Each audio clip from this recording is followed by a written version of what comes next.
readers, welcome back to Reading Distance Learning Style with me, Ms. Crawford. Today is Wednesday, June 10th, 2020, and it is V and W Day. Is that in order? Yes, it is. V and W Day. No. Ms. Crawford, you're silly. It's W and X Day. Thank you. W and X Day, you guys. W for wacky and X for red socks. So I got my jersey on. I got my tie on a little bit wacky, and I thought it was the perfect day to grab my whoop, whoop, whoop, whoop, whoop, two. The main character in our book today is actually a little bit wacky herself. Today we're reading Crafty Chloe, Dress Up, Mess Up by Kelly DiPucchio, illustrations by Heather Ross. Hey, Chloe and I match a little bit. We're both wearing tutus. We're being a little bit wacky. Hold on, let me get a sip of my seltzer water. It's in a floaty. Tasty. Oh, well, I thought it was wacky, so I decided to put it in the unicorn float cup holder thing. Sorry, I'm just being a little wacky extra wacky today. My friends, now that we're done being a little silly, we're going to go straight into focus. We're thinking about if Crafty Chloe, Dress Up, Mess Up is fantasy fiction or realistic fiction. Remember, fantasy fiction is probably something that would never happen in real life. Talking animals, talking objects. Like, remember the book we read yesterday, Milk Goes to School? Do milk cartons talk? No. So that one was probably a fantasy, right? Or is it realistic? Remember, realistic means it could probably happen in real life. This could happen to you or me. Most of the characters are humans. We might even learn some facts. All right, so you know what your job is today. You're thinking, is this story, could this happen to me and my friends? Or is this too silly? Is this something that would never happen in real life? Crafty Chloe, Dress Up, Mess Up. Crafty Chloe, Dress Up, Mess Up by Kelly DiPucchio, illustrations by Heather Ross. Chloe closed her book. Awesome! She shouted. I knew it, cried Leo. I knew the treasure was hidden in a cave. A haunted cave. Oh, looks like she was reading Monster Mystery, The Haunted Hill. Chloe loved the Monster Mystery books. Her friend Leo did too. The parade of books was next week at school, and they had been planning their costumes for weeks. Chloe was going to be Frankenstein, and Leo was going to be Dracula. Check out Chloe's costume plans and Leo's costume plans.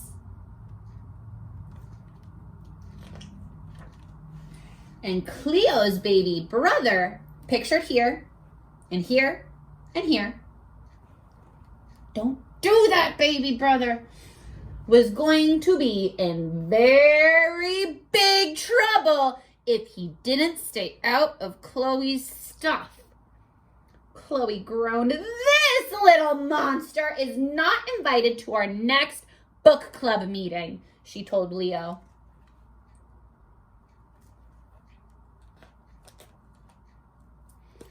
The following day, Chloe went to Emma's house for their weekly spa day.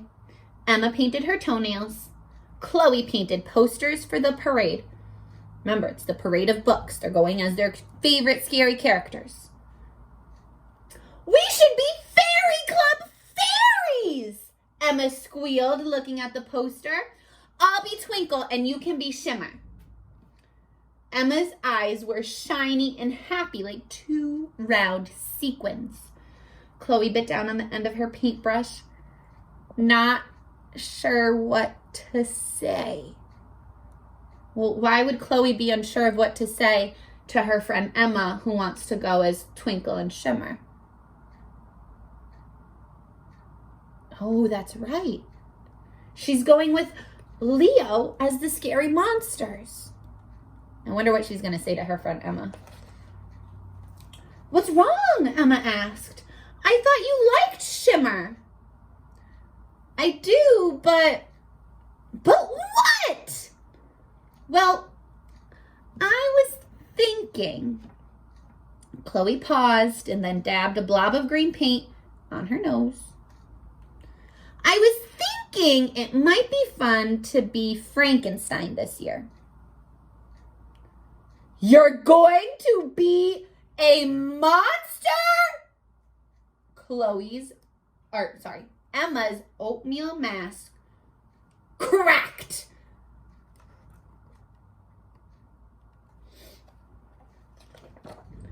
Chloe's cheeks turned the color of Emma's nail polish, bright pink. I'm sorry, that was rude, Emma said softly. You can be whoever you want to be.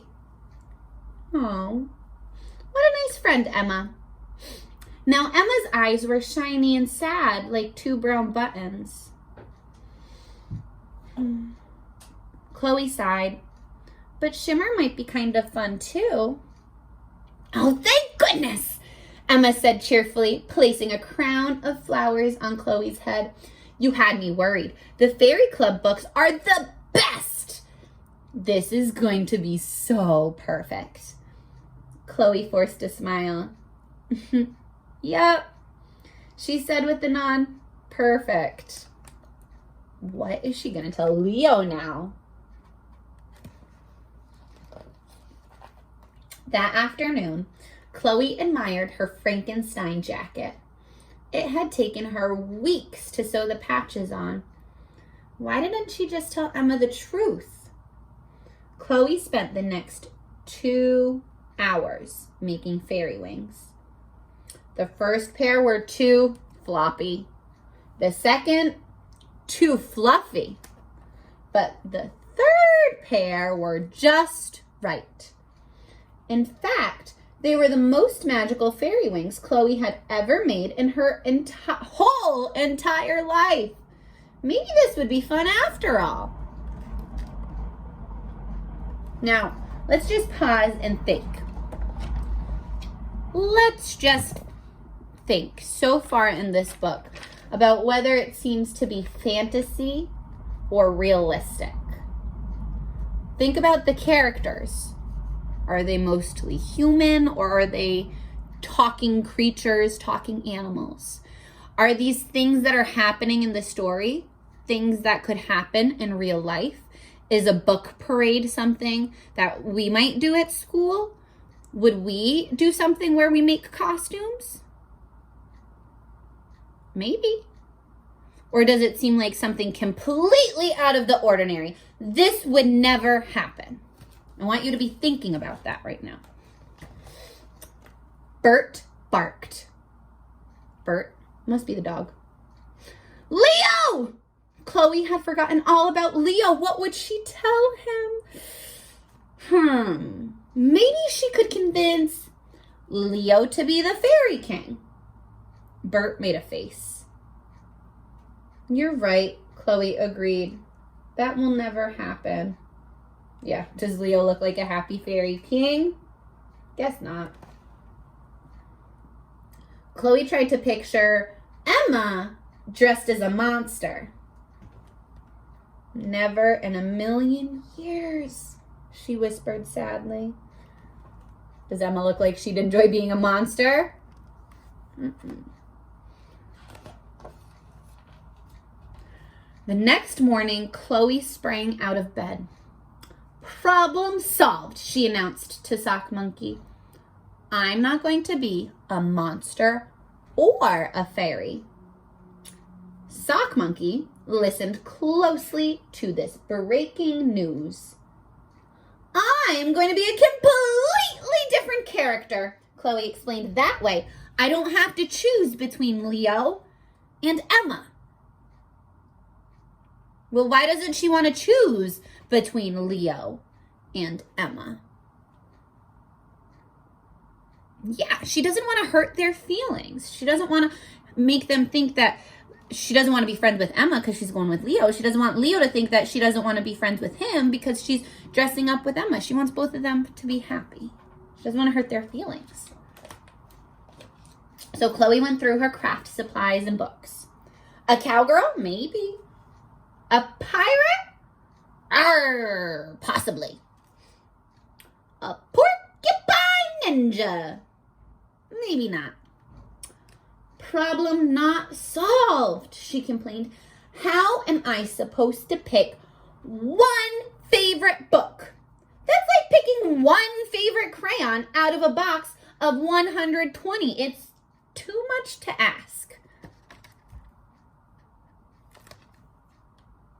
Let's see what she's thinking.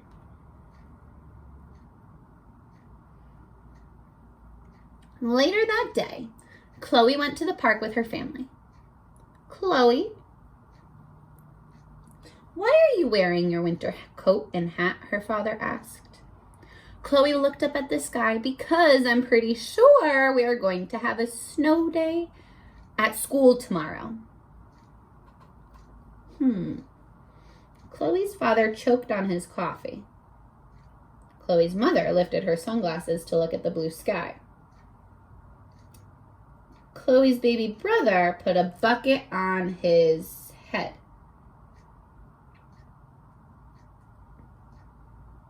Do you think it's going to snow tomorrow at school?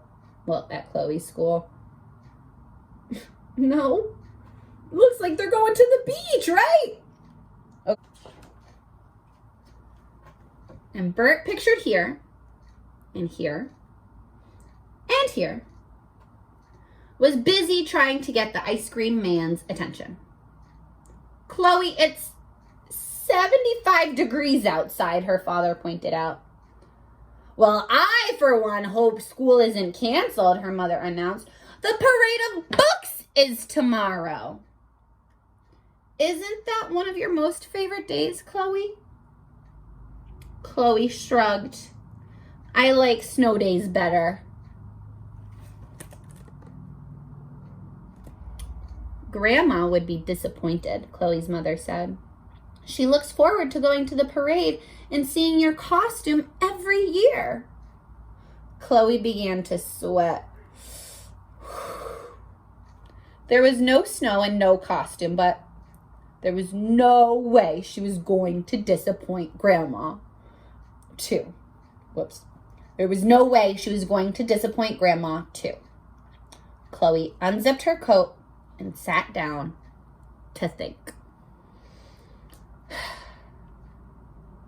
All right, if you didn't make a prediction over what she's going to do for book character day or the book parade, make your prediction now. What do you think she's going to do to dress up for book parade day? Okay. When Chloe got home, she went straight to work, fussing and fixing, measuring and mixing. That night, Chloe was so excited she could hardly sleep. She thought her costume was the best new creation since scented magic markers. I love scented markers. But what would Leo and Emma think?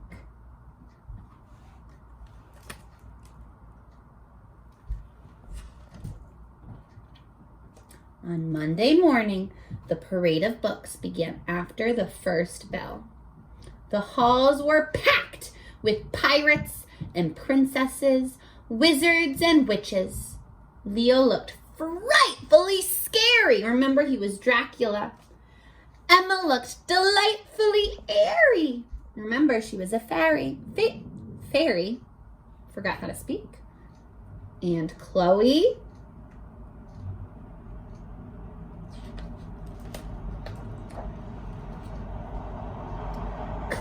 looked happy to have two best friends who thought she was the best, airy, scary, one-of-a-kind Franken Fairy. The end. Did you guys predict that she was gonna mash the two characters together, Frankenstein and the fairy, to become a Franken Fairy? I thought she was just gonna dress up as all of her favorite characters. Look at how happy her friends are. All right, my friends. Now let's think about this book one more time. I'm gonna show you my sign again. Now, did this seem like something that could happen in real life? Or did it seem like something that was completely out of the ordinary? It would never happen. Was this story fantasy or was it realistic fiction? Let me hear your answer. Oh, excuse me. Okay. And tell me why you think that. I think that this book is... Ooh, those are some good reasons. Awesome job, my friends. Okay, now that we've thought about this book, whether it was fantasy fiction or realistic fiction, and thought about our reasons, you ready to go ahead and, if you choose to talk about this book for Seesaw, go ahead and do it. You just practiced. All right, I'll see you guys in the next video. And until then, keep on reading, everybody. I'll see you guys in the... I already told you that. Bye.